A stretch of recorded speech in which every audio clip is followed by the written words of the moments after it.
नमस्कार शेतकरी मित्रांनो, एल निनोमुळे पावसाची कमी आणि पावसात खंड पडण्याची शक्यता वर्तविली जात आहे। यामध्ये पीक विमा या काळात शेतकऱ्यांना उपयोगी पडेल का? शेतकऱ्यांच्या होणाऱ्या नुकसानीला भरपाई मिळेल का? या संबंधीची सविस्तर माहिती आज आपण या व्हिडिओमध्ये पाहणार आहोत। यंदा एल निनोमुळे पावसाची कमी आणि पावसात खंड पडण्याची शक्यता वर्तविली जात आहे। 2023 मध्येही एल निनो आला होता, परंतु तेव्हा पीक विमा योजनेतून शेतकऱ्यांना भरीव भरपाई मिळाली होती। परंतु गेल्या वर्षभरापासून राज्य सरकारने पीक विमा योजनेत बदल केल्यामुळे आता शेतकऱ्यांना पीक विम्याचा भक्कम आधार मिळेल का, असा प्रश्न निर्माण झाला आहे। यंदाच्या खरीपावर एल निनोमुळे कमी पावसाचे सावट आहे, अशीच परिस्थिती 2023 मध्ये होती।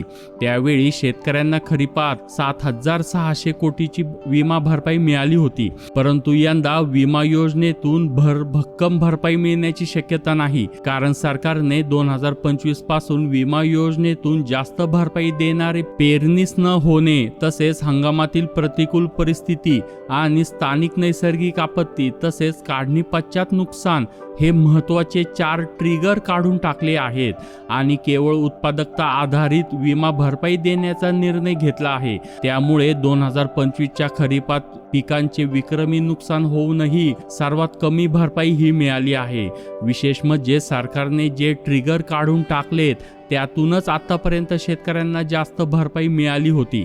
शेतकऱ्यांच्या खात्यात सध्या खरीप 2025 मधील पीक विम्याची भरपाई आता जमा होत आहे, पण खात्यात जमा होणारी भरपाई नुकसानीच्या तुलनेत खूपच कमी आहे।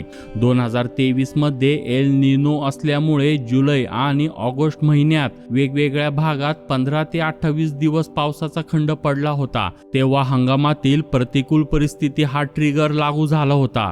यंदाही पावसात खंड पडण्याची शक्यता आहे, त्यामुळे हंगामातील प्रतिकूल परिस्थिती हा ट्रिगर असणे आवश्यक आहे। 2023च्या खरीपातील भरपाईचे आकडे देण्यामागचा उद्देश हाच आहे की यंदाही 2023 प्रमाणे एल निनोचे वर्ष आहे। विशेष म्हणजे यंदा 2023च्या तुलनेत पाऊस कमी पडण्याची शक्यता आहे, म्हणजे संकट वाढण्याची भीती आहे। या परिस्थितीत शेतकऱ्यांना पीक विम्याचे संपूर्ण संरक्षण हवे आहे। त्यासाठी सरकारने योजनेतून काढलेले 4 ट्रिगर यंदा लागू करण्याची गरज आहे, अन्यथा यंदाच्या खरीपात पिकांचे नुकसान जास्त झाले तरी भरपाई तुलनेने कमीच मिळेल।